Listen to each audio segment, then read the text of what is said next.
All right, we are live. So thank you everybody for joining us. We actually have my good buddy Chris is going to join us to start off this conversation. This is our virtual campaign pub crawl event. So and Kelly was able to join us today. So everybody say hi to Kelly. Chris is actually a really good friend of mine from back in my digital health days. I guess I'm not entirely out of those yet, but um, largely out of it at this point as I'm focusing more and more on the campaign. But if anybody has any digital health ideas, Chris is the guy who can like run through those ideas with you. He's a super bright guy. Well, Um, telemedicine too. There's a lot going yeah, on right now, as you can imagine, everybody. So we're working on a lot of telemedicine ideas, and hopefully we'll have some good news for everybody in the state soon. yeah. Well, this is a critical time for it, right? I mean, this is when telemedicine is really opening up. I don't know if you saw Chris, but HHS sent out new guidance on using non-HIPAA compliant solutions. Yep. So they basically said, hey, look, OCR is not going to fine anybody for using non-compliant solutions during the public health crisis. And it's interesting that they said that because they didn't really provide a whole lot of details about what that would like when that would end, when OCR would get involved again. It's still very much up in the air. So Yep. There's been a bunch of other loosening of regulations, some of which we hope will be more long term, ones that probably are block what should be done, and then things like the HIPAA requirements, obviously, just probably will be put back in place as they should be. yeah, and they should be, right. I mean, that's so critically important for any digital health company. They've spent you know a lot of early startup dollars on making sure that they're compliant, that they're doing all of the right things to be, um, you know, following guidance and following, what insurers need, what health plans need, what um, employers are looking for, and then it's nice when there's a little bit of flexibility because of a crisis that people are able to do things, Yep. but you still need to be able to provide protection and security for protected health information. So it'd be interesting to see how they end up converting that back after this quarantine's over. Do you have any thoughts on this statewide shelter in place that Polis just announced today? Oh, well, I mean, it's certainly not unique. A lot of other places are doing it. I think that um, uh, at the end of the day, we have to figure out how to cut the transmission rate. And that's the surest way to do it. If we had more testing, we could test you know hundreds of thousands or millions of people and identify who is sick and who isn't, then we probably wouldn't need this. Again, as you know, I will tell you that the state is doing, Polis is doing an awful lot around the use of technology and otherwise to combat this. And all of this might change in a couple of weeks as some of these other things roll out, or not. I will just have to Right. wait. But what I was thinking is it's really interesting. This is maybe the first time in human history that the entire globe is going through something together. And if you want to look for silver linings, well, I mean, what we now all humanity has a common enemy. That's having a common enemy can help to bring people together. So there may be a silver lining in all this that we all begin to see each other in a little more humane and common life. We'll see. For sure, and that's been the common theme that we're trying to promote with this virtual campaign pub crawl Yeah. series is, you know, just because we're in this situation where we're dealing with quarantine, we're dealing with limited resources. What we don't want to have happen is we come out of this situation and we go back to what was normal before. I don't think that anybody is under any kind of um, confusion that things are going to be quite a bit different when we come out of this. People have gone from a very hyper internet connected world to a very in-person world in a very short period of time. I mean, the number of people, I was commenting on this the other day, on Sunday, I was out trying to buy headsets for my company to make sure that my workforce could work remotely. The number of people who were just out walking their dogs, out just walking. I mean, I haven't seen so many people out on the street as I saw on Sunday. And it's such an incredibly, I think it's important in a lot of ways. I think if we are going to deal with this situation, we have to do it responsibly. But that doesn't mean that we don't look for silver linings. And to your point, I think that one of the things that we're trying to really focus on in this virtual campaign pub crawl series is what are the next things? Like what are the things that coming out of this we know we really want to do, right? So I think that a lot of people have realized the people who work in grocery stores and restaurants are actually really important to the functioning of our society. Yep. Right. And maybe we have not been, adequately ensuring that there are protections for people who work in those industries, that they have adequate healthcare coverage, that they have, um, you know, the ability to go on leave if they have a family or medical emergency, right? So whether they become ill or when their family members becomes ill, they don't have adequate protections at this point. So we need to do everything I think that we can right now to start thinking about what is the future that we want for ourselves in this country. It's not enough to simply deal with the present. We have to use this time that we have to look towards the future. What are the things that we want to do um, after we come out of quarantine, right? We don't want to come out of the spring thaw and just go back to normal. What are the things that we can do that improve people's lives afterwards? Yeah, no, I think You've already got a beer cracked. Hold on. So this is a campaign pub crawl event. Yeah. I am drinking an Odell IPA. Nice. All of my Dales has been sitting in the garage, and so it's a little warmer than I would like to drink it at. So I'm drinking the Odell today. Okay.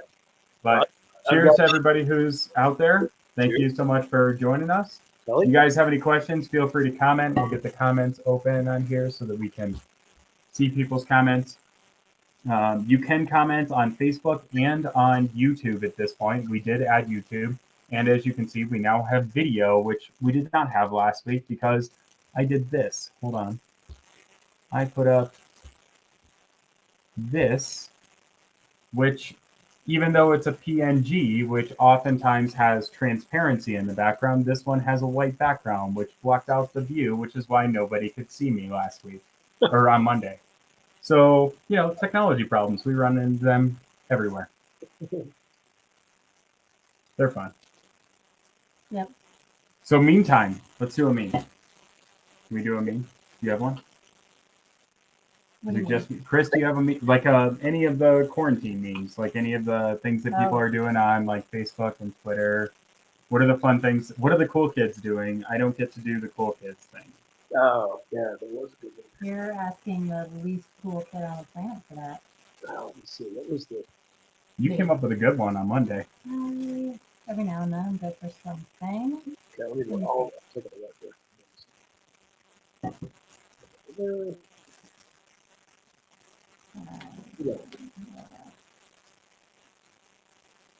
Did you go through all the ones that I sent you? I did not. I only picked one of the ones that you sent me on Monday.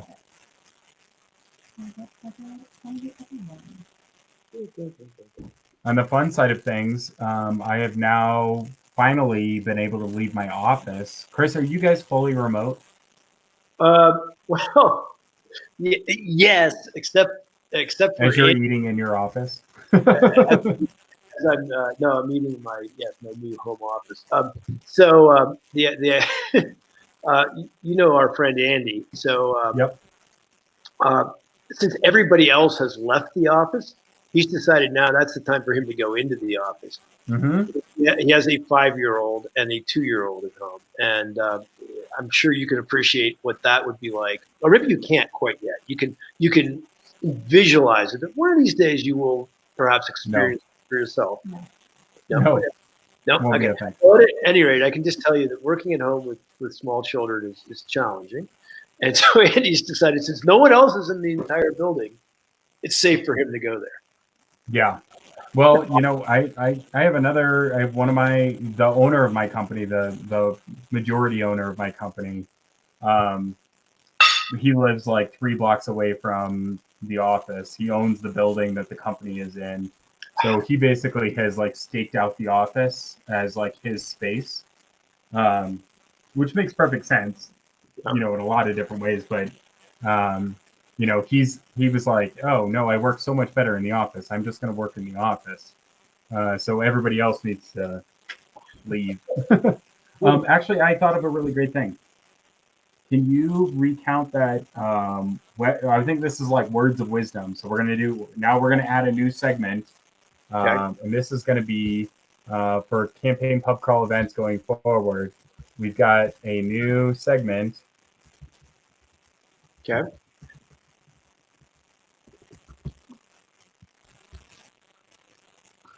And bam. So Kelly was on a webinar and she had a great point that was brought up and then she posted about it on Facebook. And I think it's important for people to know in this time. I'm going to start I'm going to start pronouncing Corona as Corona because I think in the time of Corona works really well. Like in the time of cholera. Yeah. Right. No? Yeah. Too nerdy? Okay. So words of wisdom, because I think that what you posted was amazingly insightful. So I'm going to start this off with my insight was only as good as the point that was made on the webinar. But I believe the webinar was set up like ahead of this new world we're living in. So there were some points that were just very stuck in how it used to work when we were all in an office building around engagement and inclusion and how do we include our fellow employees, how do we include those that often feel excluded. But one of the parts that we started talking about was how do you make sure to do your part in easing the tensions of working from home. And I do have a 9 and 12-year-old with me most times who are running around. The doorbell rings because the groceries are coming. I don't have a dog anymore because they've all off and gone to my parents' house, which is where we send all of our dogs. My sisters, mine, they all go and live with my parents because they are way better at dog rearing than we are. But laying out at the beginning of our new virtual world that it's okay if the dog barks. It's okay if your kid comes in and asks for M&Ms. It is okay to be distracted in this time, in this day and age, because it's not, my whole world is virtual calls anymore. I work from home and I still feel that stress if the kids have gotten home from school or if the doorbell rings because it's my 7th Amazon order this week. And you're constantly apologizing for it and setting that expectation, not just in an email that goes out one time um, from the CEO, but setting it every single time you're on a call to start that call with, it's okay. It's okay if things go wrong. You don't have to apologize, which I believe my dad's watching and I think he's probably laughing right now. And I say, you don't need to apologize because it's something I do all the time because I'm a middle child and it's way easier for everybody if I just take the blame and say I'm sorry. But in this case, you don't have to say you're sorry. You don't have to feel stressed out. It's okay. And I started my calls today. I had 3 conference calls and I started every one of them with that point. And everybody took a kind of, you could feel that collective sigh of, all right, like at least we're all in the same boat. Although there was still a whole lot of like, oh, I'm sorry, that's my kid who just came in to give me a kiss on the cheek. And I'm like, really, it's okay. And trying to get that out to as many people as we possibly can. There's enough to stress about right now. There's enough to worry about, and having to worry about the same thing that every single other person on that call is worrying about is just silly. We just need to say it's okay, and we need to make sure people know it, understand it, and that becomes even past this, like the future of conference calls are not going away. They're only going to be more and more, even after this. So trying to break down that whole guilty feeling of what it's like to work from home. So that was, I thought it was great. I passed it on to my company immediately. I put it into practice today, and I'm hoping that anybody watching can also do the same thing in their sphere of influence, so that we should be helping everyone. And if it's as simple as saying it's okay, then that's something we all can do. So it's okay. That's Well, my words of wisdom. I yeah, guess. well, and it's at this point we are all living in, not all of us, right? Some people have been telecommuting for a very long time, but this is a very abnormal time for a lot of people, right? I mean, my company, we were not a remote first company, and Chris, you know this probably better than most Yep. people. I've been working on this for, I mean, I think you and I have been talking about some of the things that we've been working on for probably 5 or 6 operation, for us to be able to implement some of the things that we needed for our workforce to be able to work kind of wherever they are. And it wasn't until this situation where we finally implemented 100% of our workforce can now work remotely, and that includes call center operations, which I mean, that's our bread and butter, is people calling in and trying to access service. So being able to implement that type of solution, even though the majority of our services, and I say the majority, all of our services are quote unquote unimpacted by the COVID-19 quarantines and stay at homes and whatever else. Our entire workforce is now remote. But it's still abnormal for the people who are working in that industry, right? I mean, my call center staff has never been able to work remotely before, and now they are 100% remote, and that is a brand new situation for them. I think it's important that we try to normalize the abnormal as best we can in these times, and more importantly than that, again, we have to look to the future, right? So let's say teleconferencing, telecommuting, telepresence, etc., all of the various iterations, those become a part of the new normal, or at least an acceptable normal. Um, that's all great, but we also have to figure out what are we going to do when it comes to making sure that our safety net is sufficiently in place to be able to cover people, right? And that's a different type of "I'm okay, you're okay," which is the psych term for kind of what you were talking about, like normalizing the situation for people. Um, I'm okay, you're okay, we're all going to be okay, but we're all dealing with these situations as best we can. And I think that we have a temporary reprieve for the existential crises in our lives to be a little bit reflective right now. And that's what I'm hoping we'll get from these campaign pub crawl events, that we can actually start to tackle some of the bigger problems that we haven't been able to tackle, and we can do it in a bipartisan way, right? That we can start to talk about these issues, um, expansively, and actually come up with solutions.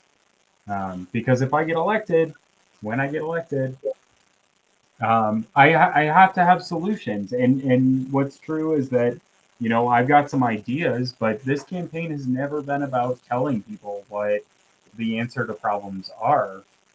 It's about really collecting feedback and using that feedback, and that's what a chief information officer does. I mean, no CIO should ever tell you that they have the answer to anything, because they don't, unless they've spent a lot of time doing research on that problem, and they've already asked the question so many times that now they have a pretty good sense of things. Most CIOs are people who are really good at collecting feedback and turning that feedback into solutions. That's what a good CIO should be doing. Well, Ryan, let me ask you, what are some of the things that you're hearing from people uh, in your in your district that they find just sort of common everyday problems that they feel are that are paramount for them, and what do they think that government can do to help address those? So I had a really great conversation with a woman in Hartzell. This was 6 weeks ago, right? Would have been when we 4 weeks ago that we were up in Hartzell. Um, and it was interesting because this woman's probably in her late 50s. And she is having to make a decision right now as to whether she wants to continue working or she needs to go on Social Security, Medicaid, um, which would effectively uh, remove her from the workforce, right? She can't even work, say, a 10 or 15 hour work week if that's what she wants to do, because that would undercut her ability to access federal benefits, right? That's a concern, right? When somebody who's not quite to Oh, hey, Colorado the emergency. state of Colorado is plan. implementing the. Yep. So, I think that when we have that sort of black and white situation that puts somebody in a bind, I think that that's potentially problematic. And we certainly saw that in the first iteration of the Senate bill that we talked about last Monday, right? When we were talking about, when you weren't here, but the Senate bill that we were talking about on Monday, the stimulus package, which had a number of very um, stark black and white lines as to who would be included or who would not be included in various potential programs, right? So, and ultimately, the stimulus checks that they're going to be sending out, um, which I find some of the rhetoric around to be pretty interesting, because one of the things that um, I'd seen some quote today, well, that check would make people lazy. They won't want to work anymore if they receive a stimulus check from the federal government. It's a $1,200 maximum check, which for the majority of people is not a full month salary. Um, I mean, that's ultimately probably going to help with some expenses, but you know, if you split that up over a, say, 2 or 3 month period, you're talking about 300-400 bucks that somebody will be able to cover certain expenses. You can't live on 300 or 400 bucks, so it's not like that solved any kind of problem. And certainly anybody who is making over $75,000 a year is more or less, and that decreases all the way up to $99,000 a year, and then you're excluded from that program. Um, I'd be more concerned about the fact that we're essentially handing a you know tens of billion-dollar handout uh, to corporations that may not necessarily have the oversight that they should have in order to receive those financial supports. Now, the second version of the Senate bill, the one that was voted on today, that actually passed the Senate, included federal oversight from Congress, which I think is a huge step in the right direction. But getting back to your question, Chris, I think people are worried about education. People are worried about healthcare. Um, People are worried about um, I think what I probably haven't had a chance to hear about, but I would guess is something is a common concern, and um, I've certainly seen it on social media, is people's concern about their retirement funds, which are largely wiped out by a lot of um, the market crash that we've seen. Certainly, the instability of that market causes a lot of concern for people, but I think that I think the core problems that most people are dealing with are still at their core economic concerns, and I think that we can deal with those in reasonable ways that still honor the idea that uh, companies can be brought into the equation, but we still have to make sure that working families are supported. Yeah, no, I think that makes sense. And at the end of the day, yeah, there are people that are ideologues on both sides of the fence. But most Right. people, um, at the end of the day, are not that. They're going about their daily lives, and they want to make sure that they can thrive, and that that's kind of it. And So I'm not surprised that's what you're hearing.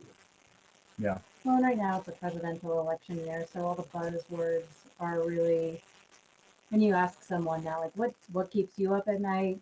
I think as we look at politics, you're just hearing the same rhetoric over and over again. That ends up being what is also then played back as we ask that question. It's often, looking at Medicare for all of the same talking points that our presidential candidates were talking about for so long. They're still talking about, seem to be the same thing that everybody else is now also interested in. What are you going to do to either support that I am on board with this idea or that I'm not on board with this idea? And I think that changes a lot once an election year goes away and you're not thinking about presidential candidates every single day. And you're back to living your normal life. Like, what are those things that pop up and you're like, man, I wish we would do something about this.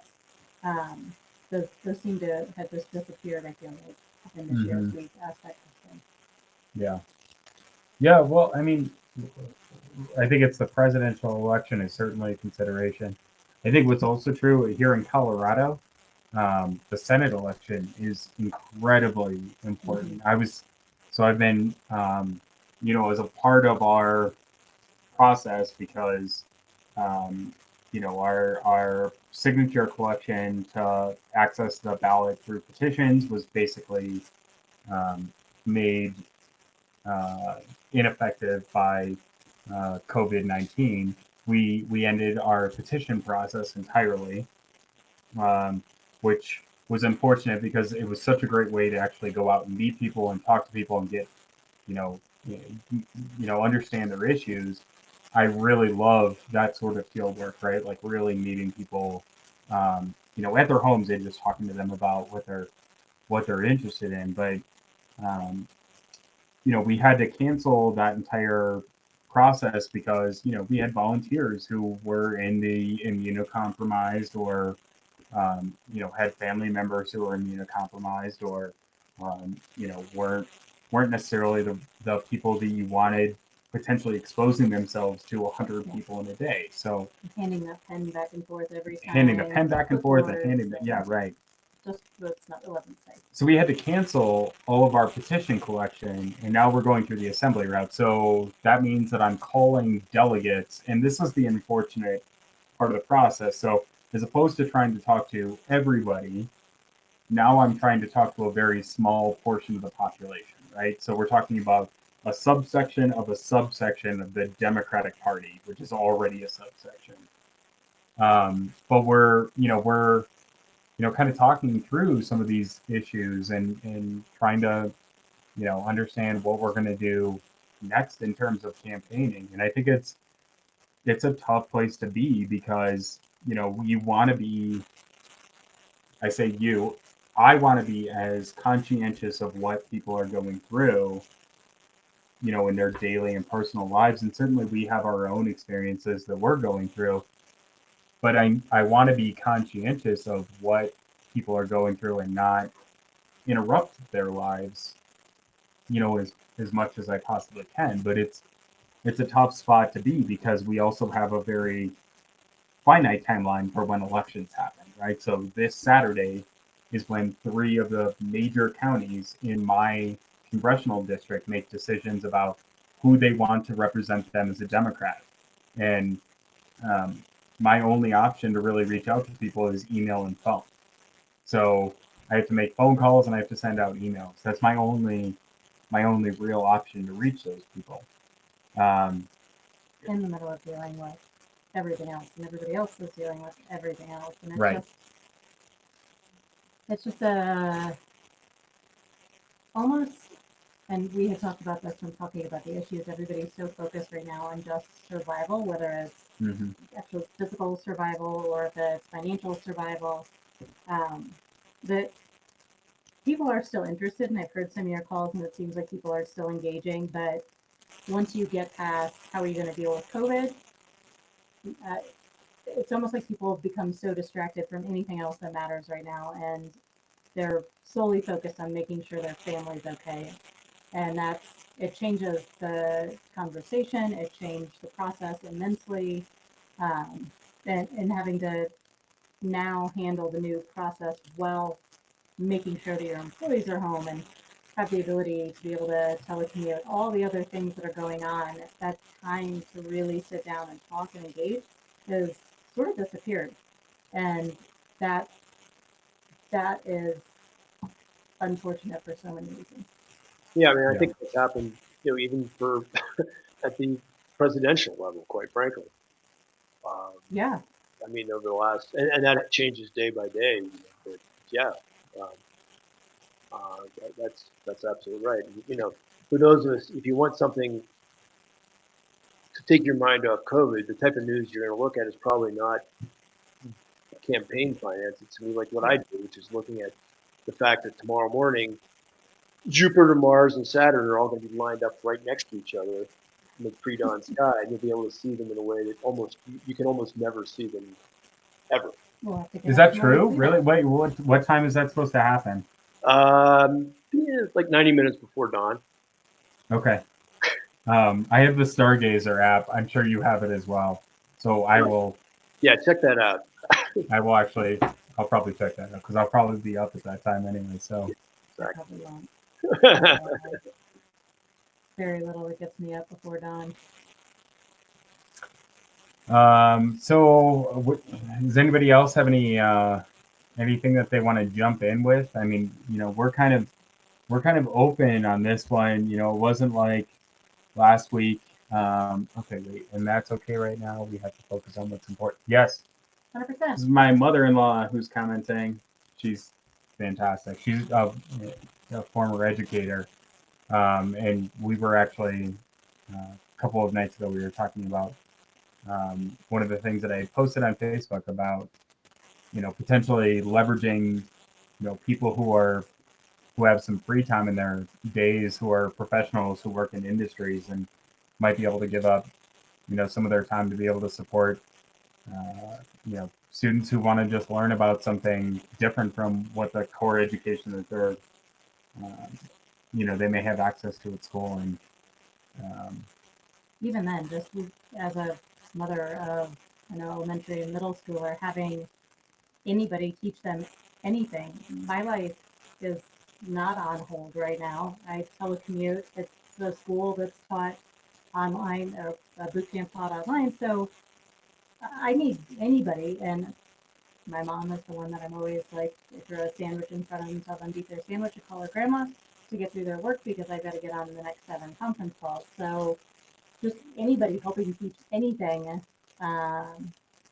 is an amazing idea, and I hope we get there. I know that the school district here, the biggest school district here, is focusing on what do parents even need or want. Right. And my response was just anything, to be honest, any direction versus a sheet of paper that gives them one choice a day of an activity to do. It would be great if there were online activities that were tracking what they're doing. I mean, we have some of those anyway, but also I've been trying to find some of those. There's a 1 or 2 hour marine biology camp that starts next week, and as a person that wanted to be a marine biologist from the time I was in first grade until I took my first collegiate biology class and realized I hate biology. Like that's just something interesting and fun and can keep their attention, and they can watch and learn and not have somebody sit down with them and watch them do their work or tell them what to do next or help them correct the problem. I can't do that. That's not the time I have in my day. Right. So I had a question for everybody out there and for you, Ryan, as I think through people that have made my life easier in this chaos. What is, or who is somebody that has made your life easier? Somebody that's been able to help you through transitioning work to telecommuting? Give a shout out to somebody, anybody. And not you. Not me. I make your life easier every Every minute day. of every day. Every day. I know. Every day. So we've had a chance to reflect on this, and if anybody got my email earlier today, I have to give a shout out to my the leadership team at my company. I mean, for the last week, I have been nose to the grindstone. I'm trying to get this company up and running in the cloud. Um, that was a massive task, and luckily we had done so much work to be able to get into that situation where we could even run everything in the cloud. But I think here's what's true, and because I had that moment to reflect on things, the fact that that I was given the latitude to be able to pull the trigger on that saved me so much time and so much effort because I didn't have to spend any time asking for permission. It was more of a here's what we're doing, this is the plan, this is how we're going to go forward. And luckily, it went very well. And I was talking to the majority owner of my company earlier today, and he said, because he and I were the only two people who were in the office today, as we were kind of like sending all of the. I was joking when we first announced this plan that I would be like the guy who was the last guy on the ship as we sent all of the survivors off in the life rafts.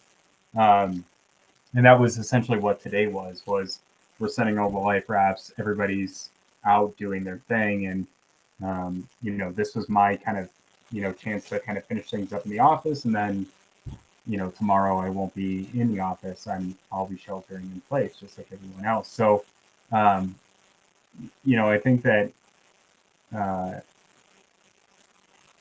the fact that I was given the latitude to be able to make the decisions that I was able to make in the frame that I was able to make those decisions, I'm super thankful for, because I don't think that we would have been able to succeed if there had been any kind of bureaucratic nonsense, or if I had to have spent a lot more time, kind of previewing things with people or getting buy-in on a lot of things.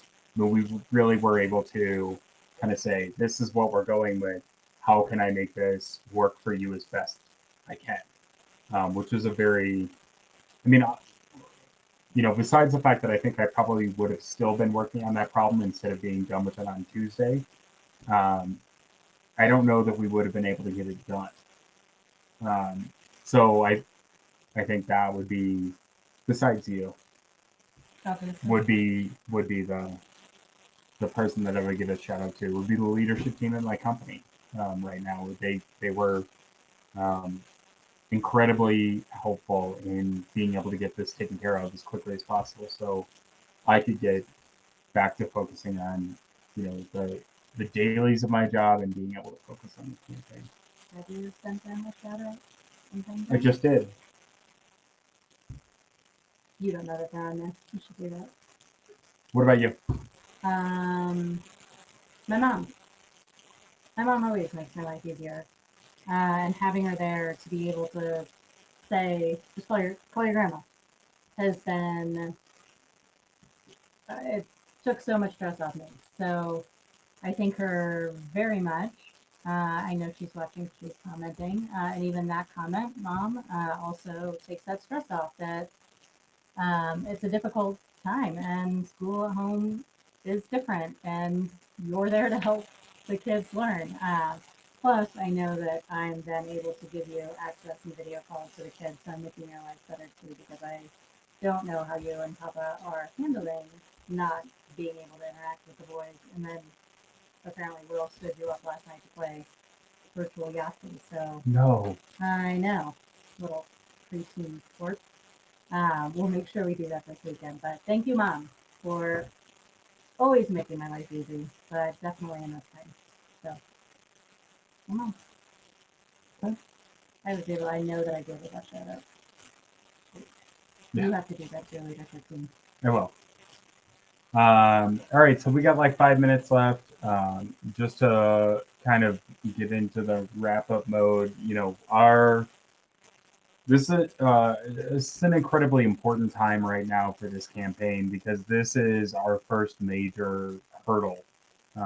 This is when the Democrats decide, and we had talked about it a little bit earlier on with the petition process, because the petitions are no longer a consideration.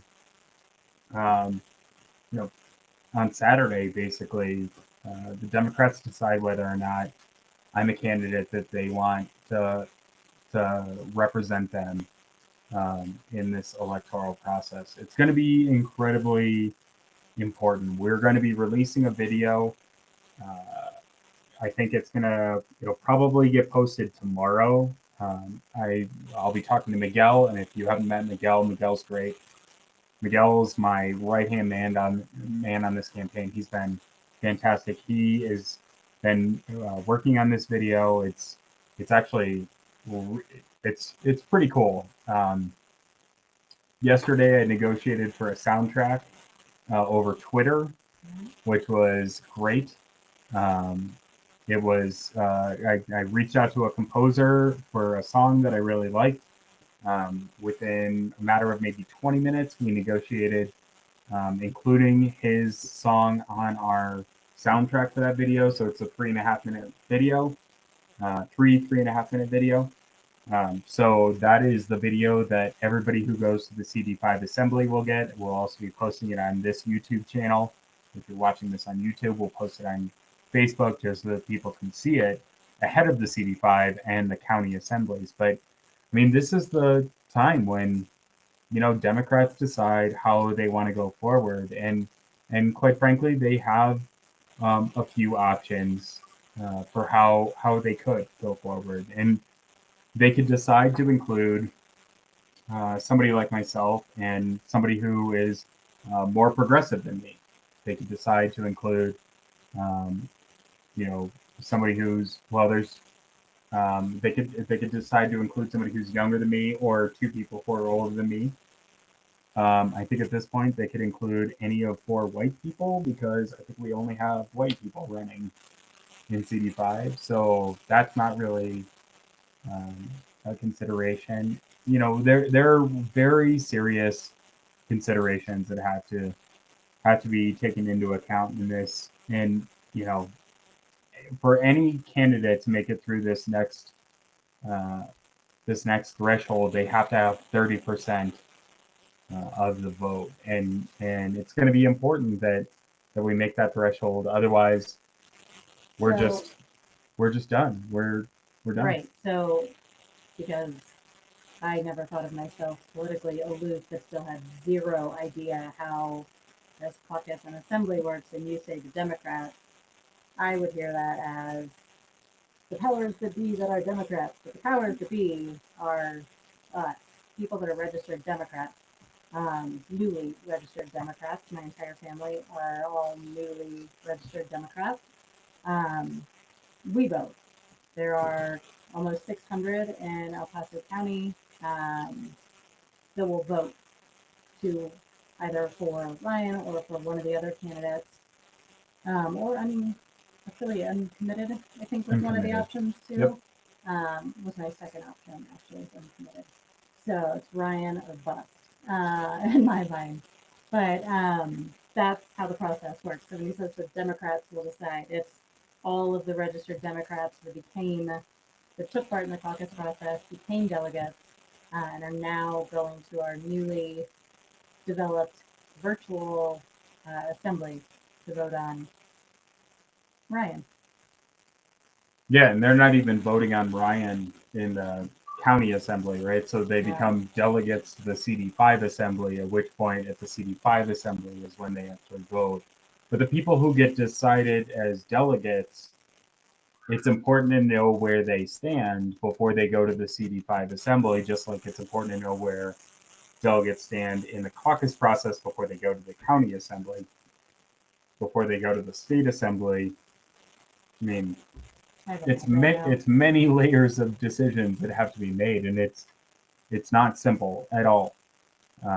It's a very complicated process, and for any delegates that might be listening to this right now, like massive kudos to you. It's a huge undertaking. It's a lot of time. I don't think it's gotten easier by becoming virtual because now there's training before you go. You can't just show up and then they explain things when you're there. They're trying to train people ahead of time, and for the candidates that are running, it's a lot of preparation ahead of time because you can't be off the cuff on anything. I mean, for CD5, we're sending a video. We're not even speaking live.